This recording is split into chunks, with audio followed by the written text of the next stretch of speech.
Okay, hi. I'm just recording this real quick because it's on my mind and I want to make sure that I'm getting these inspired thoughts out when they come, because otherwise it's like I miss the chance and new thoughts come in on top. So even though I am sitting in my car, I'm actually waiting for my kid who is sliding with his friend. I don't know if you can see them. Anyway, and I just had this thought that's so important and it's come up so many times, and so I really wanted to share it with you. Keeping in mind that I come from a non-religious background, it's not something that I ever thought I needed. I could see how it was valuable for other people, but for me, it never resonated as the full truth, and I wasn't wise enough to discern what was true for me and what wasn't, or which parts I would listen to and which parts I could not listen to. So basically what I've learned through my spiritual journey, which really started with just, selfish intent. I really wanted to be happier. I really wanted to have a better life. I wanted to manifest things that, would make me happy, good relationships with my family. I wanted to be a better mom. That was a big motivator. I wanted more money, all kinds of reasons. But in stepping foot on the path, I ended up getting a whole lot more than I bargained for. I uncovered my soul and unconditional love in a way that I had never even known it could exist. And I interact in my world in a whole different way now. So just understanding that, the path that I've been on, I've been a skeptic the entire time. I'm like the type of person who researches things to death. I want to know the science behind it.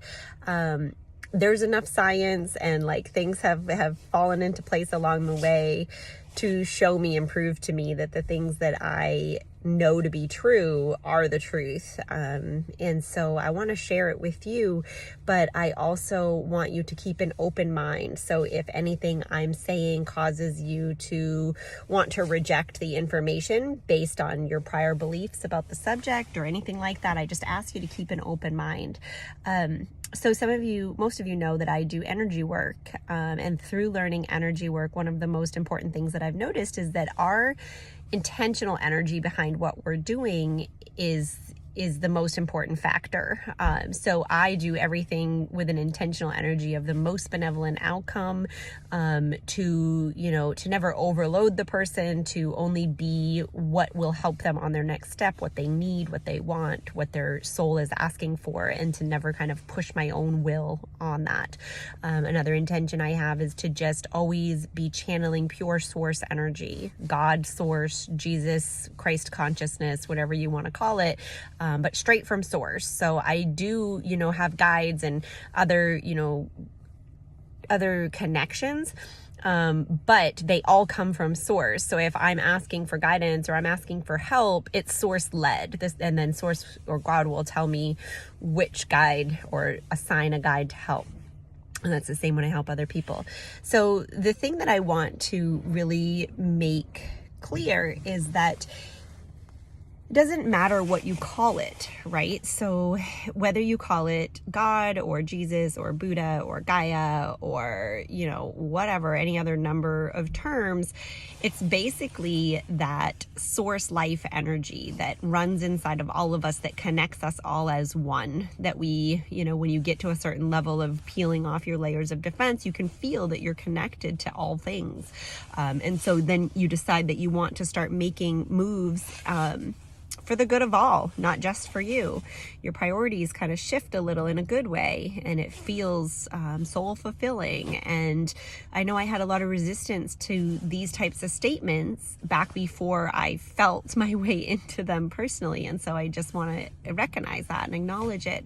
But ultimately, when people are saying that they have, angel guides, or they have fairy guides, or they have all of these different guides, it's basically just different energies. So sometimes they're just slight differences in the type of energy that they're sensing or interacting with. But it's our intention to be able to react with those specific energies that allow us the opportunity. And so this sort of ties in like this intentional energy piece behind everything we do. Like if I believe that I can channel source energy and I can affect another individual's energy field and release things that are not serving them anymore, then I can. And to the extent that I believe I can and how powerful I am in doing it and how quick it can happen, that's all true as well. So there has been like a progression of lessons where like it used to be hard for me to clear someone's energy. Like I would have to focus, I'd have to get in a perfect, frame of mind and like focus really hard. And then like I'd have to spend enough time on it that I thought it had been effective. Whereas now I can just quickly clear, tune into the energy, clear it almost instantaneously. They may need to work through some things, but my job is done right away. And instead of wiping me out energetically because I'm lending my energy to the clearing, I'm channeling pure source energy. And so I'm disconnected from it. If anything, it fills me up and makes me feel, excited and motivated because I have felt that energy of giving to someone else, of being able to serve. And so it really is just all about your frame of mind and your reference and how you look at it. And what really kind of prompted this video was, the power of prayer.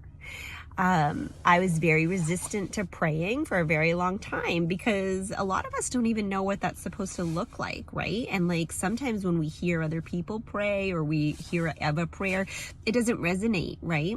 And so for me, like at first I learned that praying doesn't look like anything. Praying is having a conversation with yourself.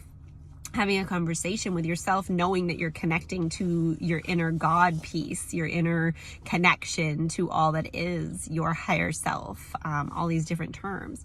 So what I've learned and what I've proven is that prayer is so powerful. Like there are literal energetic beings, so to speak, angels, if you believe in that and want to, call on their help, God itself is there wanting to support us in every moment, wanting to help make things easier.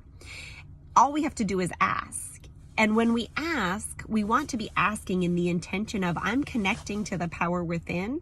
And I know that what I'm asking for, if it's in the most benevolent outcome for all, if it's best for everyone involved, that it will be. It's not like I'm saying, please, please pick me. Please, please, let me be worthy. No, I'm asking in a way of I am worthy to receive all that I ask for as long as it's aligned with what's best for all. So, if I'm asking for, I don't know, like a specific job and I, pray, please, source, help me get this job. And then I don't get the job, well, at that point, I have to trust that there is a reason that I can't see. Maybe I would have gotten that job and there would have been a horrible accident and it would have ended my timeline.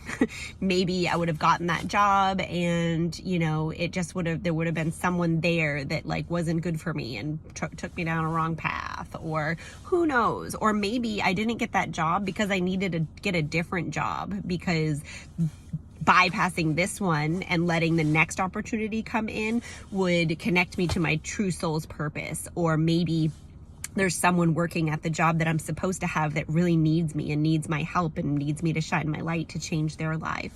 So you just never know. And you have to understand that, that sometimes things don't happen the way you want, but if you're praying correctly and you're in the right energy and you have this faith and understanding that they're there to help you, you can pray for the most mundane things. So I actually started praying a lot more and I still would forget. And it was like, I know this works. Why do I forget to pray? Like, what's going on here? And it was just like, it wasn't a habit. It took a long time to really like cultivate the habit of asking for support. Like that's what it started with, was me literally asking for support in my life. And in order to be able to ask for support in my life, I had to be able to support myself. So I had to learn the lesson. It kind of all plays in, like all of these things do. I had to learn the lesson that like when I needed a break, I needed to give myself that break in the energy of I'm going to support myself and take care of myself and give myself what I need. And then all of a sudden, everyone else was offering support too. That's how quickly we can change our reality. And so once I learned that lesson and I, supported myself as needed and I was receiving support from others and not rejecting it or closed off to it, now all of a sudden I can be fully supported. It's like I would remember more to ask for support because it wasn't such a block or a big deal to receive that support. And so I'll, like, in the stupidest moments, like if the kids are fighting or whatever, which doesn't happen often anymore, believe it or not, but I might say a quick prayer like, Source, please, I pray for the most benevolent outcome for them to stop fighting. And I'll just say thank you. And then all of a sudden, like, something works out. I pray for parking spots. Like if I'm going to go downtown and I'm like dreading parking, as soon as that dread thoughts comes in, I'll say, I pray for the most benevolent outcome for a parking spot as close to the place as possible, as easy and quickly as possible. And I will get there every time and have an upfront spot. Doesn't matter where I'm going, how busy it is, like it works. And so I would love for you to try this. I ask for the most benevolent outcome. Actually, it's usually I request. So I request the most benevolent outcome for blah, blah. And you can word it or say whatever you want and then just say thank you after. It's almost like you're invoking these magic words. And all of the guides and all of the helpers and benevolent energies that are just waiting to help you. Like they're basically just like, please ask us to help you. We can make this easy. It's like you give them the go. You give them the green light just by asking. So, I've had like I request the most benevolent outcome to find a lost item as quickly and easily as possible.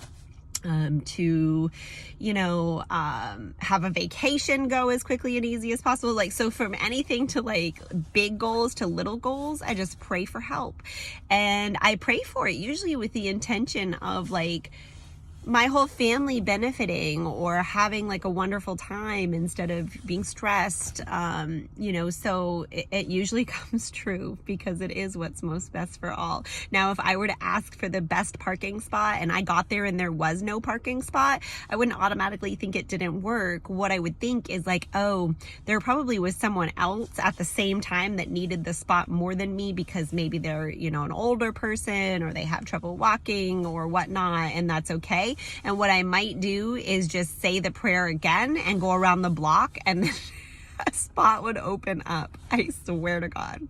And if it didn't, no big deal. I was like, well, maybe it's because the most benevolent outcome is that I need some exercise and I'd walk. But the point being, you got to kind of roll with it. But at the same time, don't be afraid to ask for help and don't be afraid to pray for help. And one of the new, prayers that I've been saying that I really love is it actually has to do with Jesus. And I know there's a lot of different thoughts on Jesus, and it's one of those, like I said in my last post, it's one of those really loaded words. So depending on your previous experience, you might have all these thoughts tied up in what Jesus means. And, I can't take Jesus into my heart because I'm a sinner, or, Jesus is with me all the time and you already know this stuff. I don't know. But what I have found is that Jesus in itself, like thinking about Jesus Christ and his story, is tapping into the energy of his consciousness. So that's that Christ consciousness. And he was like a person that just loved all, like unconditional love. And I tell you what, I've gone through some lessons myself. Like sometimes you think you know what unconditional love is, but you really don't. If there's anybody who you've got judgment against or you dislike or thinks annoying, things like that, like you're not practicing the unconditional love in those little areas. And so unwinding those things and making it a goal to work through each of those really gets you to a different level of understanding and a different level of being able to connect with others and make a real difference in the world. So invoking his consciousness, and I mean, he created miracles, right? And he walked this earth to show us like the power that a human being can have, right? Just by doing things out of love and tapping into that God source energy within. And so when we use his name, it's like we're invoking his consciousness. So if we turn our sins over to Jesus, our mind is thinking that we're absolved and we're tapping into his consciousness at the same time. And so our life turns around and goes better. Now, it doesn't have to look in all the different ways that religion says it has to look. It doesn't have to be dunking in a pool. It doesn't have to be, like, it depends on what you believe. If you believe that it has to be in a pool, then you better get in the pool, because otherwise you're not going to line up your belief with reality. So it really does come down to that. It's just like you're tapping into his energy, and you're downloading the lessons that he has to give you by being open to it, by tapping into the energy and being open to soaking up the lessons that he has to give.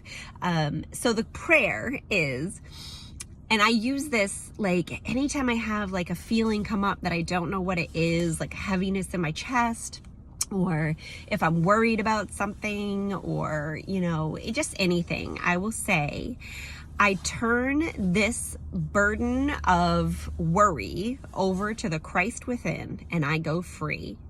And I will feel it just dissipate. It's like, just like all the other people are waiting, or, you know, not people, but spirit world is waiting to help. Jesus, more than anything, his consciousness is ready to help, and it is a powerful love consciousness, and all you need to do is tap into it and ask for it, and he is ready to help. So yeah, big or small, again, anything, you could try either one of these. If you're resistant to the, you know, to the Christ name or idea or paradigm, whatever, then use I request the most benevolent outcome, because that's amazing too. But I almost feel like the Christ within prayer has been even more powerful, at least in my case. And that's probably because I know how to line up with the beliefs, that I know how to line up with the energy and understand how it's supposed to affect me when I line up to it, and tapping into that miracle of healing, right? And being able to just those words, like turning over the burden, right? Like, yeah, and I go free. I turn over the burden of this feeling, of this thought, of this situation, of, you know, whatever, to the Christ within, and I go free. And it gives you this feeling of like gratefulness, like, oh, thank you so much for taking this pressure off of me. Like, really, it's really a reverent feeling for that energy, that Christ consciousness. So yeah, I would love to hear you guys try this out. Let me know the magic that you may like receive or notice, because if you remember to use it, and that's the key, you will see miracles happen in your life. And it really is that simple. Take it from me, because me of several years ago would be like, yeah, right, yeah, sure. But I swear, I've proven it over and over. Try it out. Have a good night.